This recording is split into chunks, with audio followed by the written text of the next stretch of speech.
विश्व विनायक डिग्री महाविद्यालय द्वारा संबर्धित हेले विश्वविद्यालय टॉपर छात्री।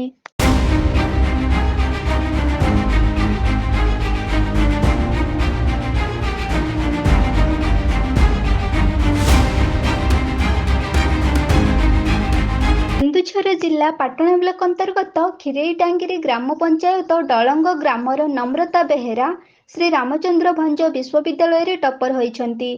समुदाय 1400 मार्क रु 1219 नंबर रखी 87% गौरव ए अंचल पाई एक नियारा कृतित्व। बापा विजयानंद बेहेरा जड़े परिवा व्यवसायी होइथिबा बेले माँ जड़े गृहिणी।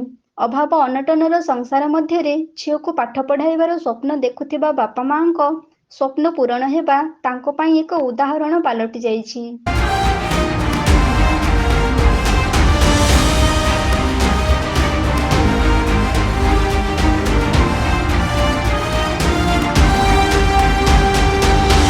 खिरेईटांगिरी थिबा विश्व विनायकर छात्री नम्रता बेहेरा तुलसी दुई पत्रु बासिला परी नम्रता पाखरे पाठ पढ़िबार स्वतंत्रता थिला बोली विश्व विनायक डिग्री कॉलेज अध्यक्ष रवि नारायण महांत प्रकाश करथिले। तांको पाखरे पाठ पढ़िबार तरीका मध्य भिन्न रहिथिला। से जे दिने कृतित्व हासिल करि पारिबो ए विश्वास समस्तक मनरे उंकी मारिथिला।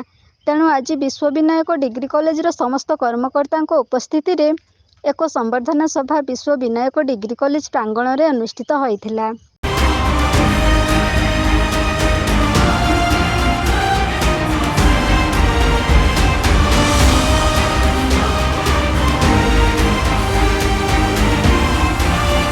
एही संबर्धना सभारे विश्व विनायक डिग्री कॉलेज अध्यक्ष रवि नारायण महांतों सहित अवसरप्राप्त बैंक कर्मचारी महेश्वर नायक, अवसरप्राप्त वायुसेना कर्मचारी नवकिशोर परिडा सहित डिग्री कॉलेज समस्त कार्यकर्ता तथा बहु मान्यगण्य व्यक्ति उपस्थित रहिथिले।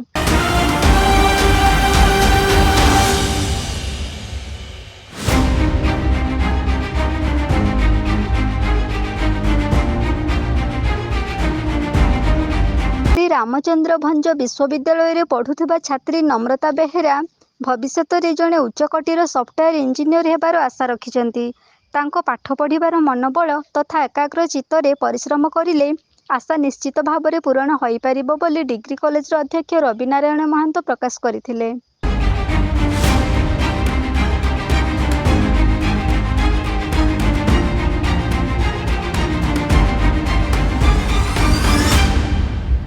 केन्दुझररू वासुदेव सिंह का रिपोर्ट, एबी न्यूज।